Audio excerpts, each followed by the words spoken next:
It is another month, and it is time for another Choose Our Own Adventure, the December edition. Oh, man. I thought this was the Batman podcast. It's all starting to run Special together. guest Leslie Ellsworth. So woefully unprepared.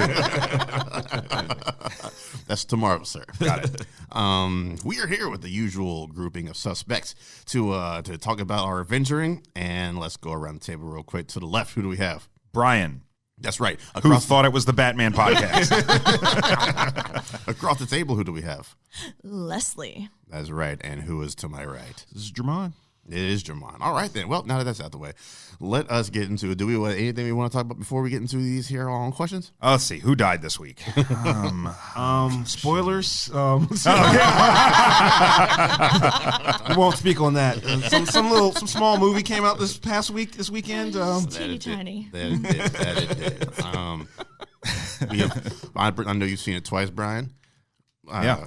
You've seen it once, Jermon. I've seen it once. So We are talking about cats, right? Yes, we are. Yes, talking yes. about Oh, okay. What up? Idris Elba, man. He's a horny movie if ever there was one. Yeah, but I saw Rise of Skywalker twice. Yeah. Yeah.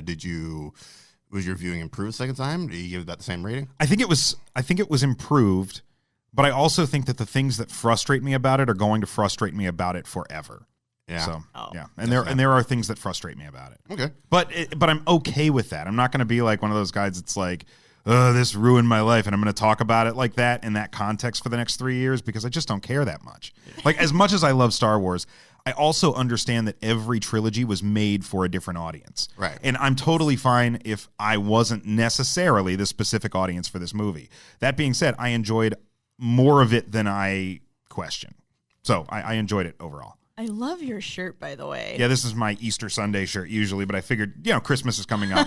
This is my, people do look at this and think, hey, Jesus on a t-shirt. That's weird, but it's Luke Skywalker. It's Luke Skywalker. Yeah. Who is our Jesus on a t-shirt. Yeah. He's the chosen one. He is the chosen Yeah. one. Yeah. What about you, Leslie? What are your overall thoughts on The Rise of Skywalker? I mean, I fucking loved it. There aren't things that have frustrated me so much, but there are definitely things that I kind of go, well, I'll accept it for this movie, but really.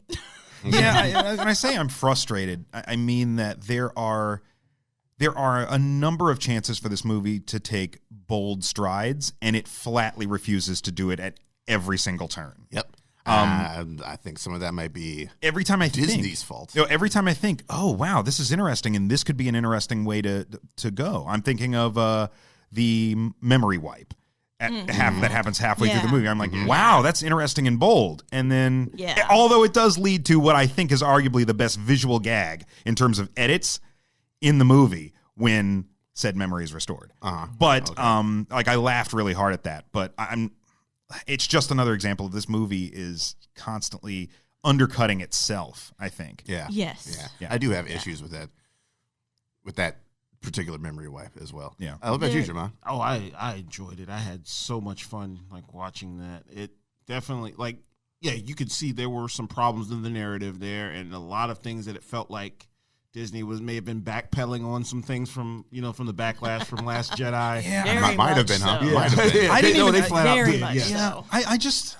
This movie was the apology tour. Sorta. I mean, I think it found a way to toe the line because Yeah. I don't feel like it was just a slap in the face to Last Jedi. The movie, I think it's the There slap were in the some- face to is Return of the Jedi. Because there were some things, there were some things they from Last Jedi they doubled down on hard. Oh yeah. I think Porgs. there's Porgs. A slap in the face to Rose Tico, if anything else. Oh man, Yeah. Rose was Yeah. horribly underserved. It's like, hey Rose, we're gonna take half your lines and give them to the guy from Lost. So, Pete Lentz, he was in the theater with me or whatever. Oh, I ran into him in the theater. Oh man, Is it in a quiet moment you just hear Teddy? Hey, you hear? He gets up at the end of the movie, everybody's clapping and cheering and everything, and as people are coming out, you hear Pete Lentz going, "It's like, oh yeah, that was the worst movie you ever seen, wasn't it? Huh?" Gotta love that. I was man. like, love it, love it. I love admit that, man. I cried through most of the movie. Some of it was happy tears, some of Yeah. it was sad tears, and there was just a whole lot of feels I going felt, on. it was really. I felt it was a satisfying conclusion to the Yes. whole saga. Yes. All in all. All in all, yeah. I think at the end of it, The Last Jedi will be my favorite of this new trilogy. Oh, easily. Agreed. Oh, yes. Easily. And here's a hot take.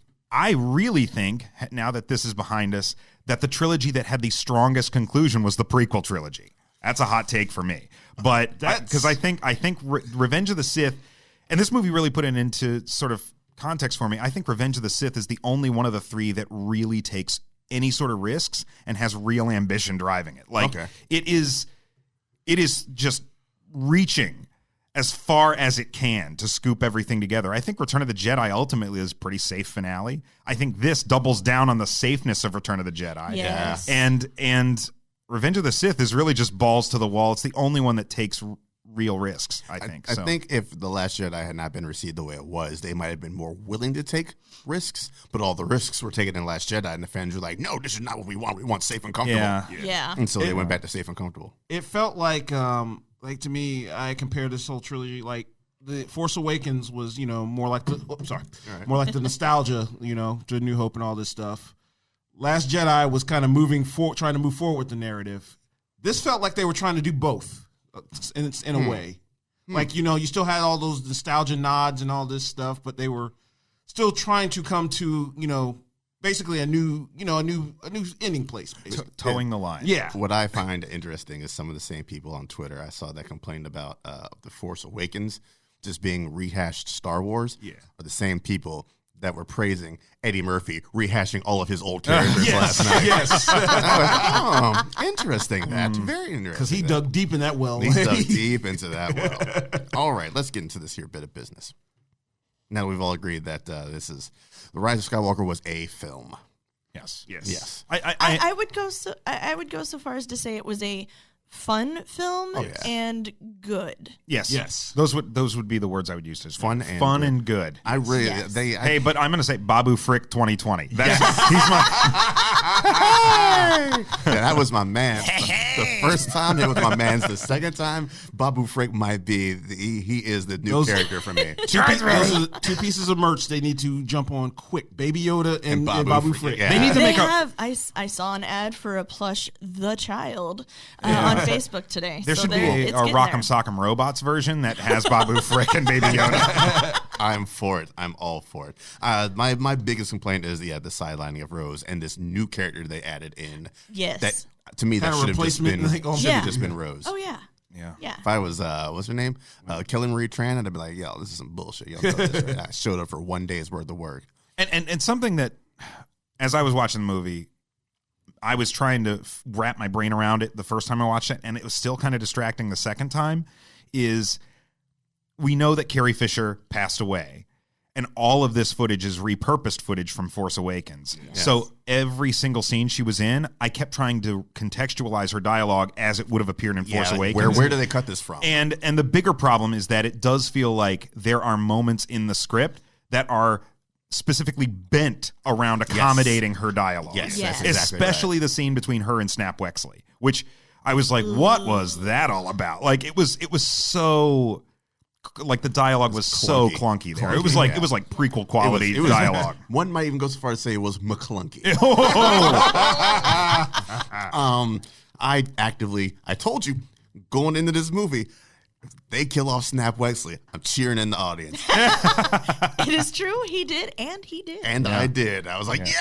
I think the moment I cheered was that towards the end with Rey and Kylo when they finally consummated whatever, and you could hear like some women and some people cheering and stuff, and then like the moment afterwards, he just like poof, and I was like, yeah. My second time out when they finally got their peck, there's some woman like a couple rows back, and I was like, yeah, baby. Oh my word. And the whole theater started dying. Jacqueline said, I don't understand. I never got the impression that their relationship was like, there was like an attraction there. I was like, you need to watch Last Jedi. Yeah, there was some tension there. Yeah. Damn, it's like, So damn, turned boy. around all shirtless with his barrel chest. I was like, oh my, Mr. Driver. They're Towel damp a something? lot of the time. Like, I mean, it's like, yeah, they very much played into sexual. that. just the trope of the two people who so intensely dislike each other that they fall for each other. Like that. Oh, you mean like that Haunted is what Leia? it was. Yeah. All right, then let's get into this bit of business. Our first question, easily our most ridiculous question, comes from Paprika favorite Vikram. He said, inspired by Peter Quill's quote from Guardians of the Galaxy, who has the best eyebrow game in the business? Anyone from pop culture is eligible. This is sad because this is the one I actually had to do research for. I will say this round of questions, these answers came to me pretty damn quick, Right. with the exception Yes. of this stupid Yes, thing. yes. That I had Oh, to no. Google at work that somebody who's like monitoring this is like, what the fuck is this dude looking at? You're looking at like eyebrows in pop culture. It's like, what? I, on the other hand, immediately had people pop in mind. Who are your peoples? So first, Kiernan Shipka. She played Don Draper's daughter in Mad Men. got She's great Sabrina on the Netflix Sabrina show. Right. She's great. And then, I didn't write down her name. The website that I was, this was a whole website for eyebrows, and there was different qualifiers. Like, there's the best bushy eyebrows, best arch, longest eyebrow. It's like a straight NSFW website, right? Like, you don't look at that. I was looking at work, so. For me, it's like the bold eyebrows. Cara Delvini, that's who's the most she's got interesting. pretty good eyebrows. I That was did- a bold category, and she was in that bold category. I did also kind of go on the ridiculous side, and for that I have Peter Gallagher. Mr. Eyebrow. Yes. And then animated the Monarch from the Venture Brothers because those things are fucking crazy. Well done. That's good. Well done. Jermon, what did you come up with? A couple of the most memorable ones I thought of. Bert from Sesame Street with the unibrow, man. That thing is Good call. distinctive. And then, of course, Spock. Like, The king of the Nice. arched Oh, eyebrow. yeah. yes. Oh, good call. I had two. I went with Zoe Saldana because she has some great eyebrows, and also Maisie Williams. She's got some big bushy Yes. joints. Yeah, those are distinct. What do you have there, Brian? So I had a few. One of them is, and I went for like both magnitude of the eyebrow and also for flexibility of the eyebrow, like your ability to employ the eyebrows. Yes. You know, like The people Rock. like The Rock is a great choice. yeah, of and course. and Bruce Campbell is another great one. But the two people that I really want to highlight here as far as having really noteworthy eyebrows. There was a character on 2 episodes of The X-Files, and you're going to get to the end of this episode and be like, this bitch just watched X-Files all week. Because I swear to God, most of my answers are X-Files related. Did you just watch X-Files? I haven't. No, I didn't. I just like, it's where they came from. There's a character, he's a psychic, a television psychic named the Stupendous Yappy. Yep. And Stupendous Yappy has some serious eyebrow game going in that. Okay, those 2 That's episodes. like middle of the run. It was I think season 3. Okay, yeah. He appeared in Clyde Bruckman's Final Repose, and he appeared in Jose Chung's From Outer Space. Those are all the comedic joints, right? Yeah, 'Cause, yeah. That one was a comedic. the episode. Darren Morgan episodes, and and he just had this like arched eyebrow that was just like shock and mystery, and it was great. The other noteworthy eyebrows I wanted to point out were Stan Sitwell's from Arrested Development. He was he had an alopecia and grew no hair, so he had to keep moving his eyebrows around to like they were like glue on eyebrows, and so sometimes he'd look surprised, and Nice. and he didn't really intend to look surprised. So Also, a shout out to Ed Begley Jr. played him. shout out to the dude from Gladiator who's running the actual Gladiator arenas. That guy, before he puts on his curly ass wig or whatever, he's got some dope ass wild flyaway eyebrows. Yeah, some other ones that popped like Grace Jones. Oh man, I saw a picture I thought was Martin Scorsese, but it was Eugene Levy. Or That's great. both of them are good. Yeah. good for this too. Though. They got great they eyebrows. Are. Yeah, they are. Moving on over to Shannon, the more attractive half of the Shannon and Scott couple. And she said, I'm choosing my adventure. Talk to me about your favorite tracking shots / extended shots / long takes in film or TV. For this question, let's exempt Hitchcock's Rope and Figgis' Time Code, which are both good, as well as shorts from where the entire film is one take, which there's actually a competition for that. 3 weeks ago. Oh, it was Sending Your Best. I think it was you only got 2 minutes. It had to be a 2-minute long one take shot. And the winner was actually pretty damn good. So yeah, her favorite is the whole tracking shot from True Detective Season 1, which, my word, I remember the Twitter exploded when that episode premiered because it was such a well-done one take. And the whole thing had been leading up to some kind of climax of some sort, some action. There hadn't been a whole lot of action in True Detective up until then, and then that shit just exploded. I have two. Mine, my first one is the beginning of a movie called A Touch of Evil, where for those of you younger Poprigans listening who have not seen a movie from that is black and white, the movie starts off over the opening credits with somebody putting a bomb in the trunk of somebody's car. And the timer is set for, I think, like 2-3 minutes. And that person runs off, and the long take is on that car as it's driving through, like, the version of, like, a strip or something like that. And it's just driving through over the opening credits. And you're like, eventually, this is going to go off, and it's going to take out all these people just walking up and down the street, around crosswalks, and you're just waiting for it to happen. And the opening credits closes as this bomb goes off and kills a whole bunch of people. And that's how the movie starts. And it's a good way. It's also, that scene is used a lot for development of tension because people get in the car, so they're going to be wrapped. And then, it works away from there. My other one is a combination, Goodfellas and The Irishman. Goodfellas has one of the most famous long takes of them going through the Copacabana. Yeah. And it is vibrant, it's full of life. You're getting that narration from Henry about how this is a wonderful life. The music is good bright. Music there, yeah. Yeah, and then you're just introduced to all these people over you got the Tommy Two Times, I'm going to get the papers. Yeah. All that is masterfully done. And then to see how The Irishman starts is the same tracking shot through a nursing home where everything is quiet, it's subdued, it's got a completely different feel. So it was a way of like, remember, I did this, but now a lot of time has passed, and this shit ain't that shit anymore. Or if you continue with that lifestyle, you're going to end up just an old fuck. And it's a somber, one is popping, one is very somber, and is a good connection of the two. Brian, what do you got? It's an X-Files episode. So like I said, of course, it's going to be a lot of this today. There's an episode in, did I write down which season it was? I didn't. I think it was season 6, though. Maybe 5 or 6. The episode is called Triangle. Mm-hmm. And Mulder and Scully end up on a boat that is in the, I want to say like 40s. I think there are Nazis on it. But the whole episode is comprised of what's supposed to look like 4 11-minute long continuous shots. Okay. And the whole thing plays out in real time. And it's set to like swing big band music as they're walking around.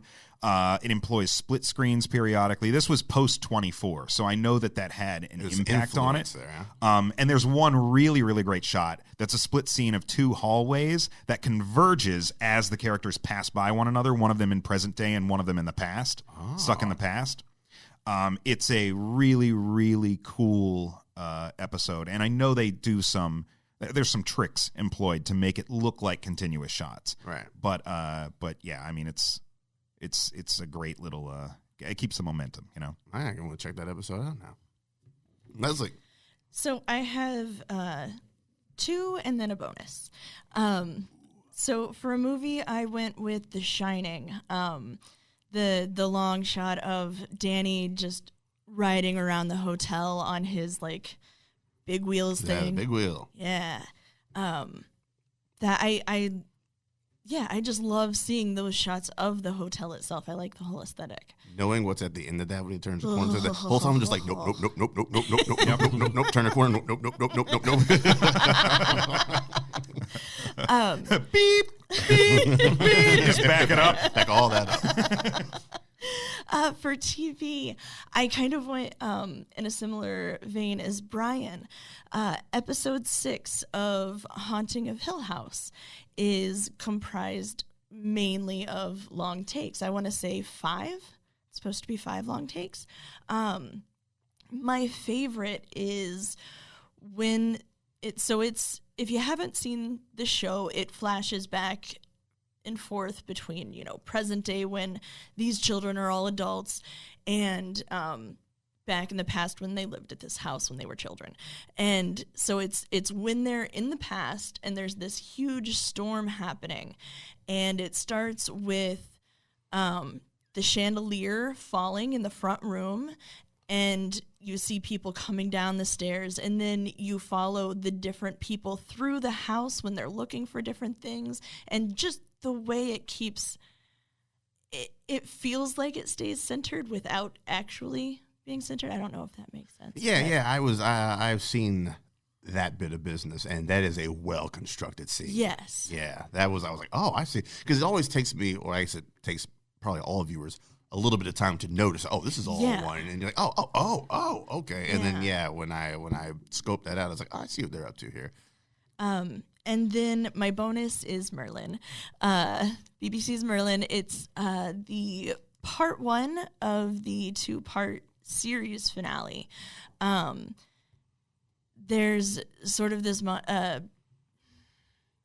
it almost seems like an homage to 300, where Arthur is fighting through Morgana's forces, and it goes just along this sort of cliff edge.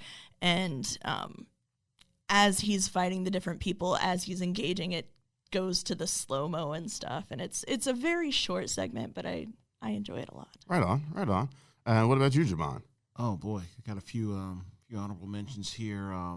Well, Birdman would be kind of a cheat, I guess, because that's the whole movie. Any of these sequences from the Daredevil seasons, the hallway fights, that jailbreak. Yes, that jailbreak is some business. That was the fight from the hallway fight from Old Boy, the original, of course. Yeah. Oh my God, that's really great. That is, you just feel tired after that joint. Yeah, but I think my ultimate pick is going to have to be the House of Blue Leaves scene from Kill Bill Volume 1. Was it the whole walk in? Yeah, the whole walk through the bird's eye view. And you see, the music. It's another 5, 6, 7, 8 like playing. It's just visuals, the music. Yeah. It's just and just the pacing of her walk in time with the music. Yeah. It's just everything works so perfectly. Because like it's very good in building that tension. You set that scene, and some shit is about to go down in here, and Lord knows it did. Lord knows it did. Yes. Yeah. Good call, sir. Good call. All good choices here. The other half of the Shannon Scott relationship, young Scott Self, hits us with our backstory. In 2008, not 7, Scott, the world received a gift for the first feature film of the Marvel Cinematic Universe, Iron Man. Robert Downey Jr. in the title role appears at a gala and runs into a man cavorting with 3 blondes, mistakenly greets him as Hef. Thus begins Stan Lee's run, making appearances in each installment of the franchise through Avengers Endgame. Besides Stan Lee, what are your favorite cameos in film, television shows, video games? Leslie, kick it off. So non-spoilery, I always get a chuckle from Matt Damon popping up in Eurotrip. He's the shaved head, tattooed, pierced singer of Scotty Doesn't Know. Yeah. It's fantastic. Carrie Fisher in Jay and Silent Bob Strike Back. Oh, yes. I think up until that point she had stayed away from Star Wars related things. So she had stayed away from Kevin Smith movies. That too. So when she pops up, I shouldn't engage with these people. She's watching. but she pops up as a nun with the Buddy Christ on the dashboard. It's fantastic. Yeah. And then spoilery, so close your ears for a second if you don't want to know. Don't want to know what? Rise of Skywalker. Okay. Dennis fucking Lawson showing up as Wedge. Man, that was fantastic. Yeah, that made my day right Yes. I feel like because you were in our theater. Yeah. We got Brian, you got Pete. Yeah. It was an amicable divorce. I feel like not enough people realized what was going on. We cheered, but I don't really remember hearing a whole lot of other people cheering when they realized that it was Dennis Lawson. Or did they realize? I think the people who knew cheered loudly, because when we were leaving, the guy that was next to me actually made a comment. I think more people cheered for Wedge than they did for Han. More people cheered for Wedge. I also think already seen think Han about, but also think about the part of the movie. It was like a bunch of people clapping when Han showed up in this movie. It was not the right time to start yelling and clapping. It's an emotional scene. It was very emotional. But like, and the thing with Wedge, in some cases, I think the cameo happened so quickly, and there's so fucking much going on. Yeah, it's like cut. That it was like, cut. And there was I probably should have known who that was. And he does look noticeably older. Like, it's one of those guys you would have had to linger on for a second. It's like, is that? Oh, it is. But I mean, the real trick is that they show him and they give him a line of dialogue that is unmistakably a Wedge line, right? I don't even know what the line of dialogue. The line is like good flying, Lando, or something like that. Yeah, that's very, very Wedge. You know, good shot, Jansen. He's just it's just sort of empty platitudes. Yeah, like, that's all Wedge was about. Thanks for coming in today, Lando. that's Wedge. Yeah. Hey, Lando, nice cape. I'll go next on my. I don't know why he turned into like some like 1930s extra. Read all about it. Lando Calrissian wears cape. What I have for cameos, I have two. I have Channing Tatum, and This Is the End. Oh my god! Oh my god! He pops up in the BDSM outfit. Yeah, that's a very good one. And also you cannot deny Tom Cruise in Tropic Thunder. Oh yes. yeah. Oh, by as far. Just the slow realization of people in the theater, I think, is what makes it better than the cameo, because it just rips like, is that fucking Tom Cruise? And everyone got it at different times. So it was like, oh, it's Tom Cruise. Wonderful. Yes. What about you, Jermon? Oh man. See, I was thinking Matt Damon again. Well, possibly for his most recent stuff like Thor Ragnarok and Deadpool 2. Yeah. But a couple ones stood out to me. Kareem Abdul-Jabbar in Airplane. Yeah. Oh my! If you says they're hating Roger Murdoch. Yeah. Because the kid and everybody kept recognizing him as Kareem Abdul-Jabbar. And he finally just broke down. It's like he tried dragging Walt Dylan up and down the court. Yeah. But like the GOAT has to be Bill Murray in Zombieland. Yeah. Yes. Yeah. Oh. That was that was the cameo to end all cameos. That's good call. Because it came out of nowhere. It really did, because they were in Bill Murray's house, right? Yeah. All right then, Brian, it's on you, sir. All right, I've got a few. I'll start with the X-Files one. So it's one of my absolute favorite little gags they ever did, and it was from the Darren Morgan episode, Jose Chung's From Outer Space. During that episode, various characters are recounting the events of this alien abduction to this novelist. Their Rashomon episode. Yeah. And every single narrator is at their most unreliable in this story. But there's two men in black running around through the background of this episode. One of them is very clearly played by Jesse Ventura. Yes. And he keeps showing up. He's like, you haven't seen anything, you know? And there's a second one, and you get through the episode and they never see his face, but like they keep alluding to the fact that everybody who sees him, this person reminds them of the same person. Yeah. And it's not until maybe the third act of the episode where you see him in the face, and it's Alex Trebek. Yes. That's and then Jose Chung is like, Alex Trebek, the game show host, and because it cuts back to him. That's who he looked like, you know. And so and he just shows up for one split second, delivers one line, and that's it. Yeah. But it is Alex Trebek, and I love that. Also on my list, you mentioned Tom Cruise a second ago, and I don't like this movie at all, but the opening is hilarious, and it involves Mike Myers as Austin Powers sitting next to Steven Spielberg, who is directing the Austin Powers movie, starring Tom Cruise as Austin Powers, Kevin Spacey as Dr. Evil, and Danny DeVito as Mini-Me. Yes.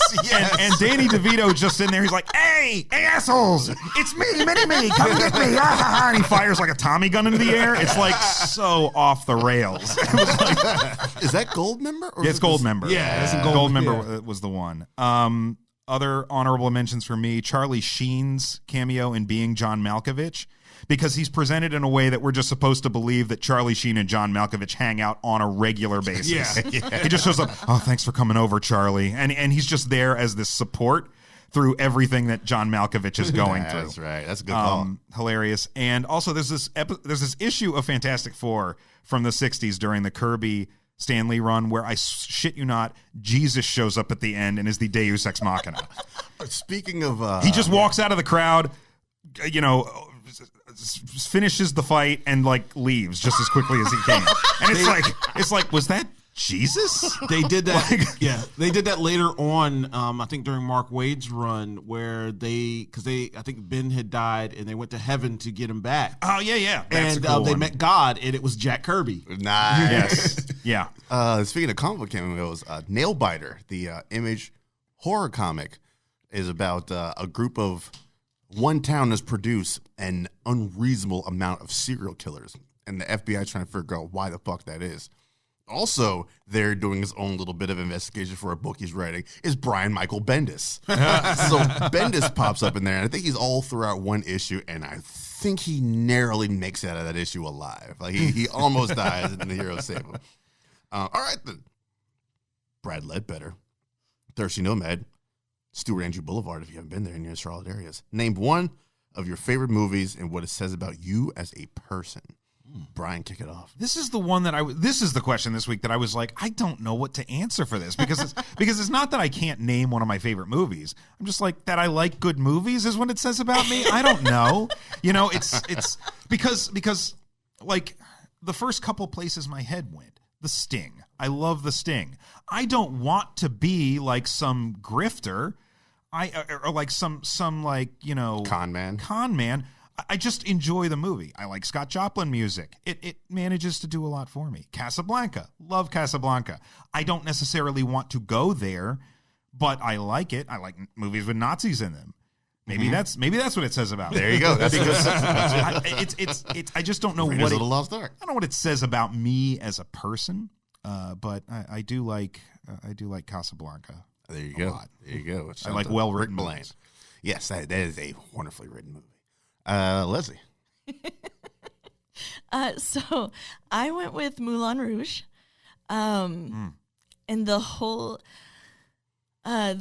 bohemian style that they have, the truth, beauty, freedom, and love. Yeah, that's me.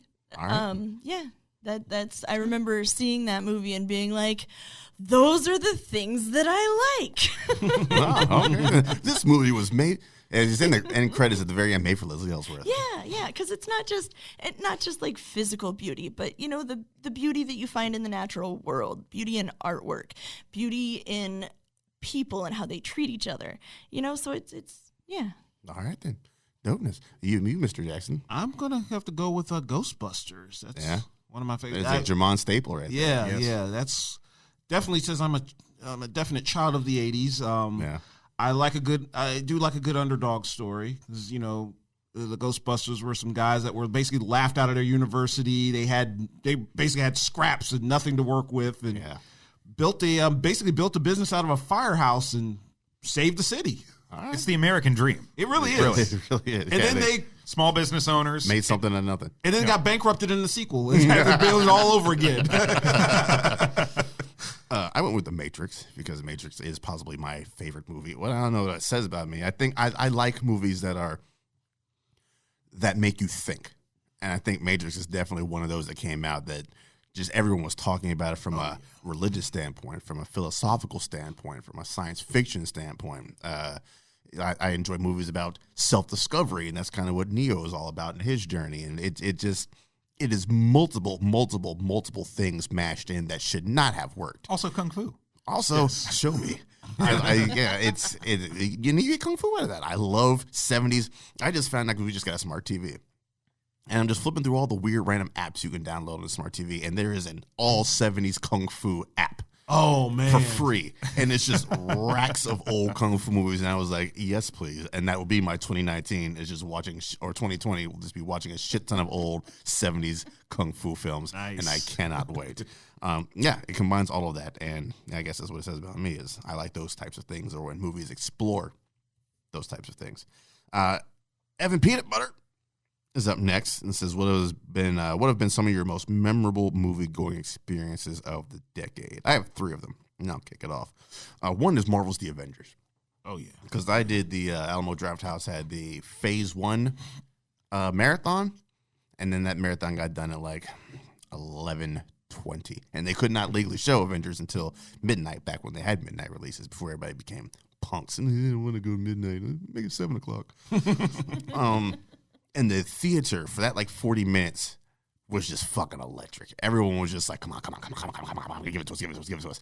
And like people were just like, I want to run and pee, but there's this great conversation happening over here, and I really don't want to run and pee and break off in this conversation. And be like, oh, hold that until I get back. And you just saw this. It was chaos and madness in there. And then when that Marvel logo popped up, everyone exploded. And the same because they hadn't gone to pee. Just explosion of just piss everywhere. Piss on the screens, on the walls, on the curtains. We got to move these shows up to 7 o'clock, guys. The second one for the theater just exploding was that opening fanfare of The Force Awakens. Oh, yeah. That, man, my theater was a madhouse. Like when that dun popped up, when the Falcon popped up, when Han and Chewie popped up, Leia popped up. It was just fanfare all over the place. People were losing their minds. And of course Avengers Endgame. That might be the most communal experience I've had in a theater. People just sobbing and shedding tears and cheering over here and crying over here. And that third act is an emotional ride. Yeah. And I think you need to have that communal. I got a friend of mine that was like, I'm going to go see Star Wars as early as possible. So there's as few people in the theaters. And I'm like, no. That's go see this with people. Yeah. That's not how not for these, like you can go see Ex Machina maybe in a theater, or like a weighty, thoughtful like Peanut Butter Falcon. You can go see that. There are definitely movies I want to avoid crowds for. Yeah, but not the big pop culture. These ones, no, because everybody's there for the same reason you are. Exactly. It's a wonderful communal experience. Yeah. Well, what about you, Jamon? Well, yeah, of course. Yeah, those moments in Endgame. I remember vividly that first night. Yeah, you can like audibly hear people sobbing and everything, crying. People, just cheering at all the right beats. I think I may have like just jumped up out of my seat when Cap caught that hammer. Yeah, like I oh yeah, I had the happy tears when you hear that on your left. I was like, no, come on. Just all the feels. And I think the other like memorable experience from this decade would have had to been Tron Legacy. That was the first movie I went to see in 3D, and it was well worth it. Oh, man. Oh, yeah. 3D on the just movie. stunning. Yeah. Stunning. Good call, sir. Damn good call. Leslie. Going to see The Force Awakens with my dad. I did not go see it on opening night because I lived a few hours away from family, and my dad is definitely intertwined in most of my Star Wars memories. He's the parent that got me into it, and for those of you who listened to that Star Wars episode we did together like a week ago, then you'll know that he was like, hey, come in this room. Come in here. Don't let your mother know. Come here, we're going to watch something. We went to see the prequels together, but, not really loving the prequels so much. It's a memory, but So being so excited for The Force Awakens and then finally getting to experience seeing a Star Wars movie for the first time again that felt like Star Wars. Right on. So that was fantastic. Strangely enough, her other one is Fantastic Four. No, I've never seen any of those movies. Aren't you a lucky person? Captain Marvel. I fucking loved it. And she was the first female superhero that I really felt connected with. I loved seeing Wonder Woman. I love Scarlet Witch, Black Widow, but Captain Marvel was the one that I really connected with. And so that was just a fantastic experience. Of course, Infinity War and Endgame. And then a throwback, seeing Close Encounters of the Third Kind. When I came to visit Charlotte a couple of years ago before moving, that was I want to say anniversary. For some anniversary. 30th. There we go. Would have been 40th. 40th, yeah. 40th. There we go. There you go. But yeah, that was awesome because I'd seen it before, but only small screen, and so getting to experience that Maybe was 2017 then. Really great. Yeah. Yeah. Brian. I think I've got a couple, and I might have mentioned them on the podcast previously. One of them was a screener for Scott Pilgrim versus the World that I went to back in 2010. And it's not the movie itself that made it such a great experience, but it started, and it was one of those advanced screenings. There's only one trailer on this thing. So the lights go down. People are still chattering. The trailer starts. People are chattering, and the trailer starts to look interesting, and they get quieter and quieter and quieter. And then suddenly, the words from the man, or from M. Night Shyamalan, come on the screen. And you could hear the air suck out of the room. The trailer was for Devil. Devil, yeah. The air sucks out of the room, and then there are about 5 people around the theater at various places, myself one of them, that went, and the whole theater erupted in laughter for the remainder of the trailer. Oh, man. Because it was such like it was a room full of people of wildly varying ages and backgrounds and ethnicities, and every one of us had the exact same response to the words from M. Night Shyamalan. And it was like, this is magic. This is movie magic. Nice. My other really memorable movie going experience was while I was living in Vienna in 2013, right before the Oscars. They this cinema that's like 100 years old there ran a contest about like post your favorite Oscar memory, and you could win a weekend pass on Oscar weekend. And they had all the Best Picture nominees playing, and then at the end of the weekend, they had a live stream of the Oscars at the theater. Nice. At like 3 a.m. Okay, yeah, right? makes sense. And I won. And so I spent almost the entire weekend at the theater just watching movies that I like, all the Best Picture nominees I hadn't seen yet, and Argo a second time, and then stayed and watched the Oscars from like 3 a.m. to 7 a.m. and then went back home after that in the snow. That is wonderful. It was such a great experience. So the funniest part of it was that like it's Austria, and everybody was all gung ho because the movie Amour was nominated for Best Picture that year, and everybody's like, oh, on the news, oh, I believe Amour will win Best Picture, and I'm like, no, it won't. Okay, I'm sorry, but it's not going to.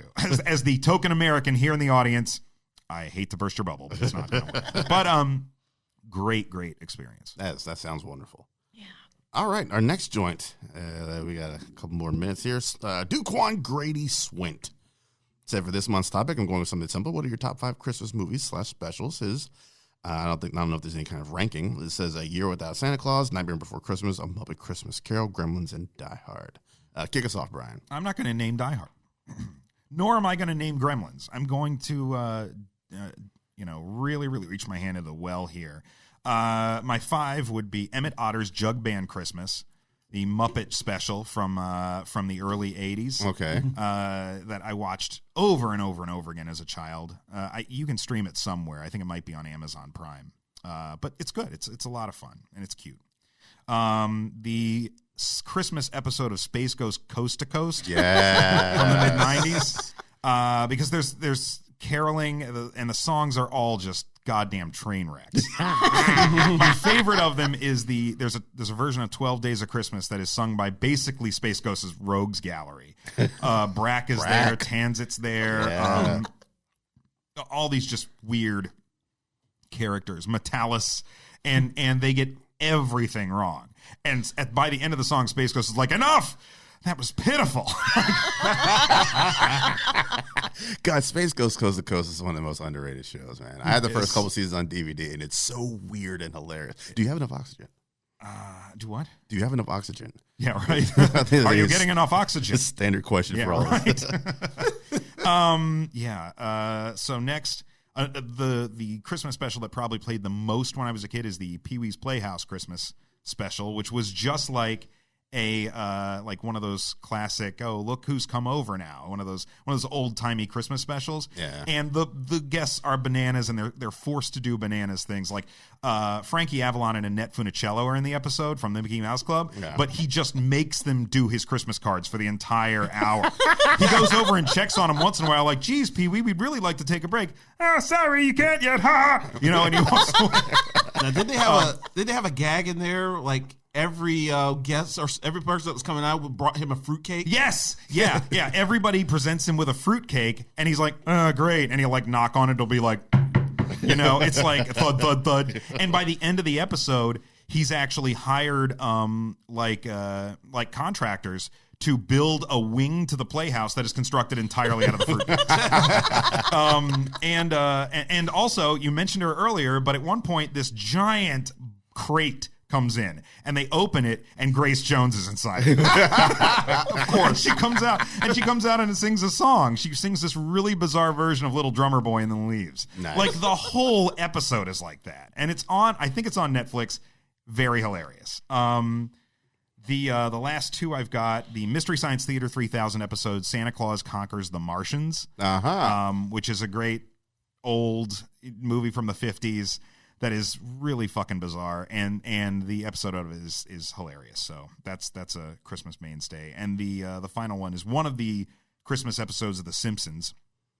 Specifically, the very first episode of The Simpsons was a Christmas episode, and it's delightful. But my favorite is called Marge Be Not Proud. It's from season 7, and it involves Bart attempting to shoplift from their local Try and Save.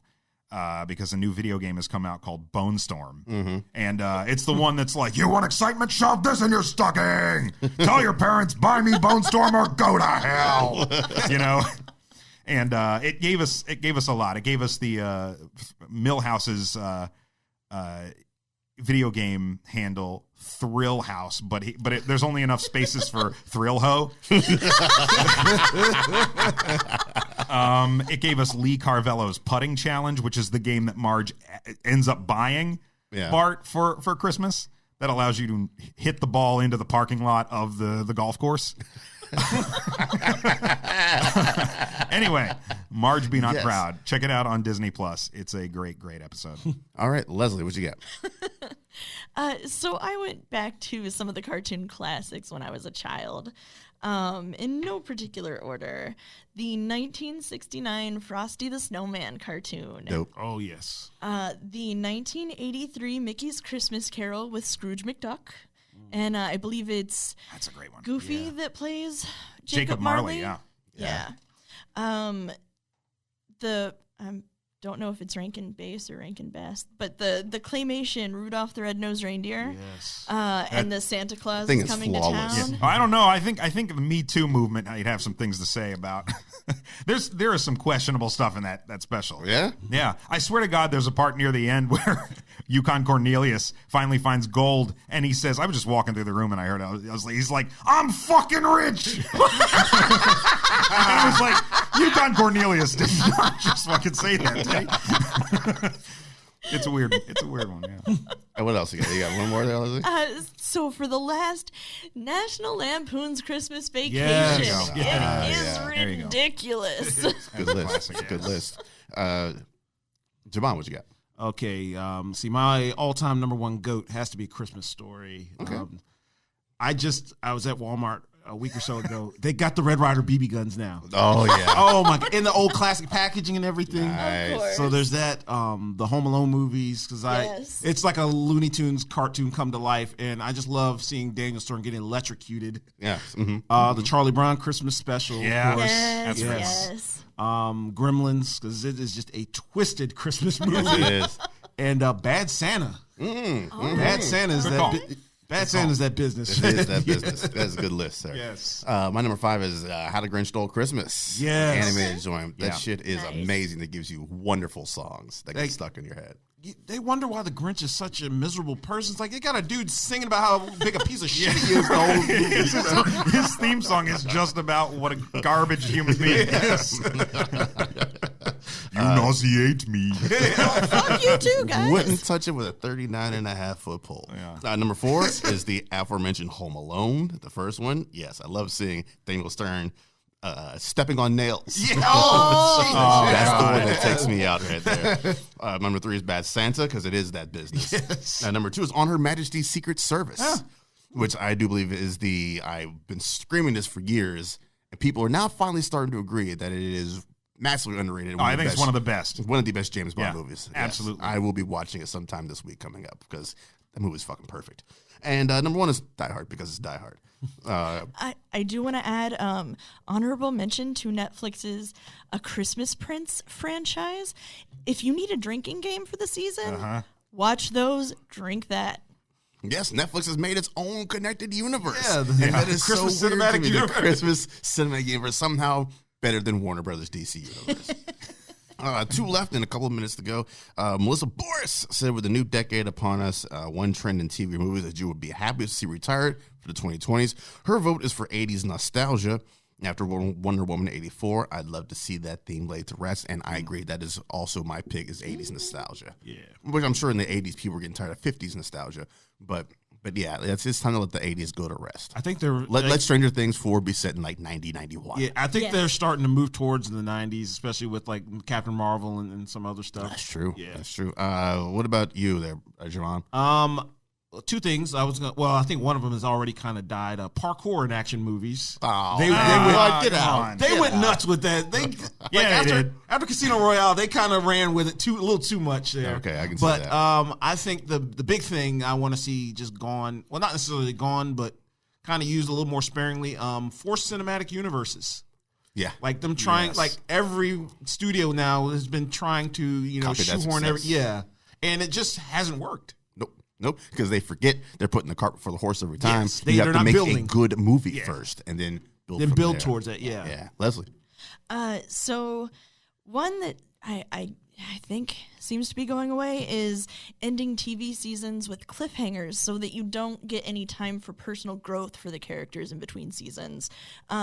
Or it gets canceled and you're just fucked. You have no idea what happened. More importantly, though, fucking shaky cam needs to stop. No, it don't. It can be employed well, but it fucking makes me nauseous. Like, whole movies that are just shaky cam, I can't do it. Paranormal Activity franchise, Cloverfield, Quarantine, Hardcore Henry, even Mother. Yes. Mother didn't make me go full on nauseated, but it was very claustrophobic, and I left the theater feeling physically not well. I feel like it was supposed to do that. Yeah. It was, but Thanks, that Aronofsky. sort of thing, I can't play first person video games. Yeah. Without getting sick. I can watch him play for a little while, and I'm like, okay, let me focus on this other thing. Man, that's great. Yeah. You're over there trying to get rid of Hardcore Henry. I'm over there trying to figure out what the sequel's going to be. Love that joint. Brian. Mine is television related, and I got to say, it is beyond time for this to end. It should have happened 2 decades ago. Seasons of television that are longer than 13 episodes. Oh yes, I think these, and it's really just broadcast television that's doing it. Like these 21, 22 episode seasons. I don't care what you are, you do not have the material to support a 22 episode season of anything. Shit, Lost did it. I don't know what you're talking about. Lost did it, and there were definitely bleak spots in Lost. You know what I mean? Like, that's Vicky what and Paulo. You gotta tighten that shit up. And I think the first season of Lost was like 24 or 25 episodes. 24. It was really First long. 2 seasons are 24. And those are really strong, but then you get to season 3, and we're still trying to do it. And season 3 it's like a Swiss cheese season in terms of quality. Crazy. That's my favorite season of Lost. I think it ends up having some of the best episodes, but it also has some of the worst. Okay. Jack's I think tattoos that's- origin. yeah. Yeah. I think that's what you know, killed me on the CW DC stuff. Like It's like if you get behind, it's like, well, good luck catching up with this bitch. You know? It's like I don't feel when there are so many different shows to watch, and I could pick one that's 22 episodes long or one that is 10 episodes long. I'm probably going with the 10 episode show because that's the kind of time I've got, and I can see more that way. So. To end this out, instead of asking what you're nerding out on, we have unorthodox entry from Paul Thornton. I do believe you requested this to be. Yeah, I think it's a good question. What is your underrated piece of pop culture from 2019? Kick us off. Mine is the Dan Slott run of Fantastic Four. Okay. Which is, there's a lot of stuff, especially at Marvel, that overshadowed it this year. But I think it is, as far as straight superhero comic books go, probably Marvel's best book right now. Ooh, hot take. And I think the 16th issue, the one right before this last issue, was maybe one of my single favorite issues of comics this year. So that Point of Origin story has been really strong. Point of Origin has been very, very good. Brian Martin tipping his hand for the Pop Rico Award. Yeah, I even like that 2-parter they did with the Immortal Hulk. Yeah, the fight, thing Hulk fight. I mean, it was a really great. I mean, you've seen there are a dime a dozen these fights, but they put a nice twist on it. Okay, really good. Right on. If only I cared. Fantastic Four. Leslie, what you got? I went with Hotel Mumbai. I saw the film and I thought it was fantastic, but I have not heard. I didn't hear anyone talking about it at the time. I don't hear anyone talking about it now. It was based on the story of the terrorist attack at the Taj Hotel that took place in Mumbai in 2008. It had Armie Hammer, Dev Patel played the main character, the hotel employee who was trying to save all the guests. It was just, I felt like it was a really powerful film. It was very emotional, very well done, and I'd like to hear more talk about it. All right then, Mr. Jackson. I'm gonna go with Raising Dion, that Netflix series.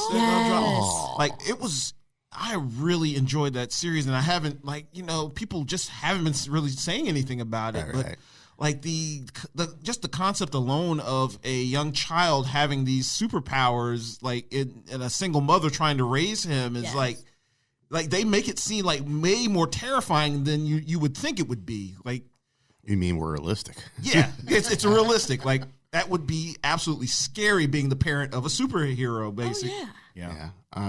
Very good choice. I have two really quick ones. High Flying Bird was a Netflix joint that came out in February. A story about an NBA lockout, and it focuses on a rookie who just got drafted, but he can't play because of the lockout, and his agent who is doing all he can to hustle the fuck out of the league to try and kickstart that lockout from just nobody's getting paid. Very good joint, directed by Ocean 11 Steven Soderbergh on this very phone, an iPhone X. Very well done. Also, Image Comics Assassination Nation, the story of what happens when the top assassin in the world becomes a mob boss and he hires the other 20 best assassins as his security, and there's somebody trying to kill him. It is absolutely ridiculous and insane. It is one of the funniest books I've read all year, with a character whose name is Fuck Tarkington. And he's one of my favorite characters in the whole book. It's a one and done deal. I think it's only 6 issues and the whole thing is done, so you don't have to wait for anything else. Go out there and check out Assassination Nation. It is nominated for the Paprika Awards Best Comic Book. So that's it. That's it for the December joint. We'll be back in 2020 with some 12 more Choose Our Own Adventures left, and that is it, and we'll be all said and done for Paprika. So until then, hope you guys enjoy your holiday, enjoy your New Year's, be safe and responsible out there, and we will see you in the new year.